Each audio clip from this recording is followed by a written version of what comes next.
Hi everyone, welcome back. Thanks for joining us today. We've got a brand new story to share with you. So let's begin. My name's Corey. I let my wife's parents use part of our backyard to do a little gardening. They had just retired, and they visit often. Why not let them have a small patch to plant some vegetables and herbs? I didn't think twice about it. Fast forward a year, and I found myself not even allowed to set foot in. I never imagined things would get this far.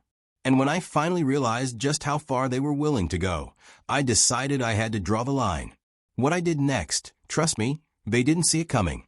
Here's how it all went down. We were having our first dinner with Bethany's parents at the new house one weekend. We'd only just moved in, and everything still felt a bit surreal. There was this buzz of excitement. This house was closer to Bethany's parents, which meant they could visit more often, and they had. That weekend was one of their first visits since we got the keys. Dinner was simple. We were seated around the dining table. The conversation bounced around from the neighborhood to the local grocery options to how we were adjusting. But somewhere in between the laughter and stories, the topic shifted to gardening. Bethany's dad mentioned, almost offhandedly, how they'd always wanted to have a small garden after retiring.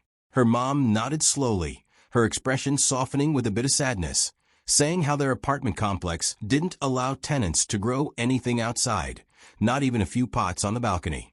That caught me off guard a little. They looked genuinely disappointed, like they were still trying to come to terms with how different life had become post-retirement. You could see it in their faces, the longing to do something simple but fulfilling with their time.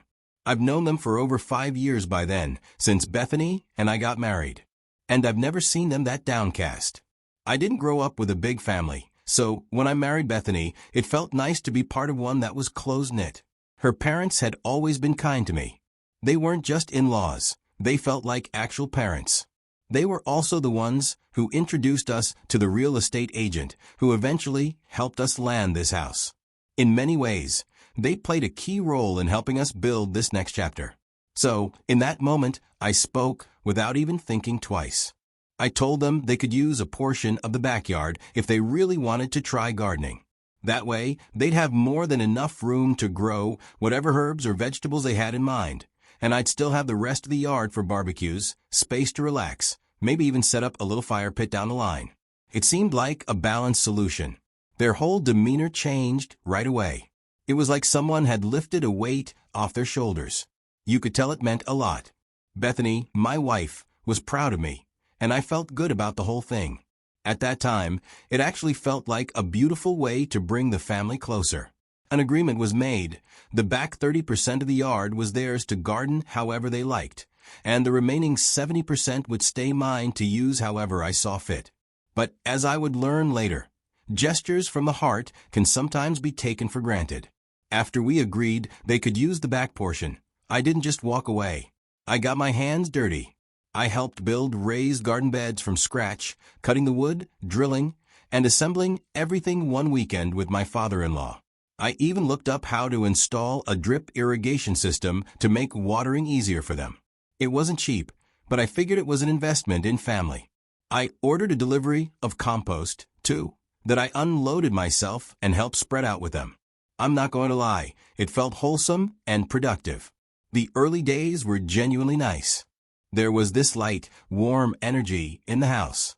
Everyone was smiling, and the whole vibe was easy. My in-laws would stop by whenever they felt like it. Sometimes I'd come home, and they were already out there planting or watering. Sometimes even inside, grabbing a snack or borrowing a tool. I didn't mind because every family should share and support each other. Of course, I didn't know that would slowly start to change. But in those early days, it really did feel like we were all on the same page. And maybe that's what made the shift harder to process when it came. Within a few months, I began to notice gradual changes. We had agreed that my in-laws would have 30% of the yard for their garden, just enough space for them to plant what they wanted. It seemed like everyone was respecting that. But then, little by little, things started to change. One morning, I stepped outside and realized the garden had somehow grown beyond the line we had talked about. Rows of vegetables, once neatly tucked into their corner, were now pushing into open lawn space that was supposed to stay clear. I wondered why they would cross that line. Was it a mistake? Did they forget what we agreed on? I didn't say anything. I figured maybe it was unintended and hoped it would stop there. But the changes didn't stop. In fact, they started stacking up. One day, I noticed decorative stones laid out in neat little paths through their section of the yard, except those paths extended into what used to be my open area. Then came a small greenhouse that they set up. No one told me it was coming, and no one asked if I was okay with it. And it didn't end there. Not long after that, they installed a bird bath. Again, no heads up, no conversation. Just another item appearing in a position that wasn't assigned for it. But the one that really got me was the compost bin. I walked out one weekend, ready to start up the grill, and there it was right next to my grilling station. The smell hit me immediately. Food scraps, garden waste, all baking in the sun, just a few feet from where I cook. Still, I didn't say anything. Instead, I tried to rationalize it. They're old. They're excited about their garden. It's probably not personal. But each time I stayed quiet, something chipped away inside me. Then one afternoon, I was outside pruning a branch, which is nothing new. I've always taken care of that tree. It sits right near the dividing area between their garden and the rest of the yard. I was just snipping a few overgrown limbs when Bethany's mother walked over. She just gently placed her hand on my arm and said, "Oh, best to leave it. My husband's been shaping the tree in a specific way." I stood there, shears in hand, caught off guard. A tree I'd always trimmed, without question, was suddenly off limits. That moment hit me harder than I expected. But even then, I nodded and stepped away from a branch. A week later, I had this small barbecue planned. It was for me and a few coworkers I'd been working with on a brutal 3-month project that finally wrapped. We hit a milestone. Naturally, I wanted to celebrate a little. I told Bethany about it, and she didn't seem to have an issue, but then her mother got wind of it. She pulled me aside and said, in this almost scolding tone, "A barbecue? You'll trample the new herbs. They're very delicate. We just put in lavender and some thyme. They need space and quiet to settle in." I blinked. "We'll stay off the garden beds," I told her. "We'll be on the patio. It's a few people, not a football game." But the conversation didn't go anywhere. It was like talking to a fence post. No compromise, just passive resistance hidden behind a smile and a comment about how I wouldn't understand. Still, I figured it was just a disagreement. Nothing I couldn't work around. I went inside to respond to a few emails and take a Zoom call for a short remote meeting. Maybe 20 minutes, tops. When I came back, Bethany was sitting on the couch like nothing had happened. That night, I checked my phone to follow up with one of the guys about the barbecue plans. I realized that there was a message from my phone telling them the get-together was canceled. I scrolled, confused, then looked at Bethany. "Hey, did you touch my phone?" She said, "Yeah, I canceled the barbecue. It's not a good time. You'd just be stressing out my parents. It's their space now. You never even liked the garden before." I just stared at her, completely floored. Their space. I asked, "You mean the space I offered them?" She shrugged. "You never cared about it before. Why now?" That was when I knew that I was being undermined in my house. That was the day I stopped pretending it was just a misunderstanding, and I've let things go too far. Weeks later, I stepped out into the backyard one Sunday morning. It should have been a calm start to the day. I just wanted a few quiet minutes before the day kicked off. But as I took a step forward onto the grass, something caught my eye and froze me mid-step. Right near the raised beds my in-laws had made was a metal stake. It was driven into the ground. Hanging from it was a laminated sign, swaying slightly in the breeze. I stepped closer to see it better. What was written is, "Private property. Do not enter." I was completely stunned, trying to wrap my head around what I was looking at. Private property? In my backyard? I pay this mortgage. And now, there's a literal sign telling me not to enter part of my own yard? I bent down and yanked the stake right out of the dirt. I walked over to the patio, still gripping the sign, and sat down hard on one of the chairs. Then I heard the back door slide open. Bethany walked out. She saw me holding the sign, and without missing a beat, she asked, Did you touch their sign? I turned to her, eyebrows raised, and said, Their sign? In my backyard? She rolled her eyes and told me not to be dramatic, that the sign was just to keep people off their beds. I asked her, What people? I asked, Who else is even in this yard? She didn't answer.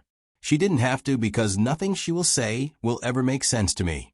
That same day, after pulling that ridiculous private property sign out of the ground, I grabbed my keys and drove straight to the hardware store. I got metal stakes, string, and bright orange boundary markers. When I got home, I went straight to the backyard. I walked the yard carefully, measuring with my eyes and memory. I still remember the exact area we agreed upon when I first offered the space to Bethany's parents. That had been the deal. But over time, they had crept way past it. So I started driving the stakes into the ground, stringing them together one by one until a clear, unmistakable line ran through the yard. After I was done, I called Bethany's parents and asked them to come over. When they arrived, I simply pointed to the string and said, This is the original boundary we agreed on. From now on, I don't want anyone going past it without asking me first. The look on their faces told me they weren't used to hearing that kind of tone from me. Bethany came outside while I was speaking. She didn't like it one bit. She jumped in quickly, asking why I was doing this, saying I was overreacting and making a big deal out of nothing. I just turned to her and said, Bethany, the deed is in my name. This is my home.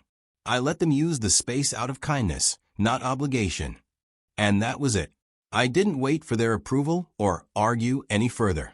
My wife's parents didn't take it well at all. When I told them they couldn't cross the new line without permission, they left angry. But that was only the start of the fallout. At first, Bethany didn't say much, but I could feel her growing cold and distant toward me. She stopped making eye contact during dinner and kept her answers short when I tried to talk to her about anything. I knew she was caught between her parents and me, but I wasn't going back on my words. Eventually, we had to talk. She came at me with sharp words, accusing me of disrespecting her parents. She demanded that I apologize for what I had done. I didn't back down. I looked her straight in the eye and told her firmly, If you're not okay with that, we might as well end the marriage. The words hung heavy in the room, but I meant every one of them. Bethany was stunned. I could see it in her face. She never thought I would take the breakup seriously. For a long time after that, she kept giving me the cold shoulder. But when she realized I really didn't care anymore, that I wasn't going to bend or back down, her attitude began to soften. Gradually, she started coming back to the way she used to be. It wasn't an easy time for either of us, but standing my ground made one thing clear. I wasn't willing to be pushed out of my own home. After everything that had happened with the garden and the sign, I started to notice a clear change in how Bethany's parents acted around me. They didn't come around when I was home anymore. It was like they were avoiding me completely, showing up only during the times I was at work. It wasn't a coincidence. The warmth and friendliness from before had cooled down into something distant and polite, but with a clear edge of avoidance. For months after that, the garden they had taken over sat mostly abandoned. Weeds grew taller than before, and the beds looked messy. It was like they were making a silent protest, refusing to put in the work until they felt respected, or maybe until things settled down. But eventually, they did come back to tend to the garden again. Only this time, they were careful about it. They showed up quietly, working on the plants when they thought I wouldn't be around. No more dropping by for chats or helping themselves to the house. It was like they had accepted the boundary I set, but were still trying to hold onto their little corner without causing a direct confrontation. Sitting back and thinking about all of it, I realize now how much worse things could have gotten if I hadn't finally put my foot down. At first, I just wanted to be a good husband and son-in-law, giving them a space to enjoy their retirement hobby. But sometimes, when people cross your boundaries little by little, it's easy to lose control of what's yours. I learned that standing your ground isn't about being harsh or angry. It's about respect. Respect for yourself and for what you built. If I hadn't acted, I don't know how far they would have taken that garden or what else they would have taken from me. Still, I hold on to a bit of hope. Someday, all of us will be able to enjoy the backyard together again. We'll probably sit outside on a Sunday morning, having brunch, laughing, and sharing stories like a family should. For now, though, I'm just taking it one day at a time. Thanks for watching. If you've been through something similar or just found this story interesting, drop a comment and share your thoughts. Don't forget to like and share if you want to hear more stories like this. I appreciate you sticking around, and I'll see you next time.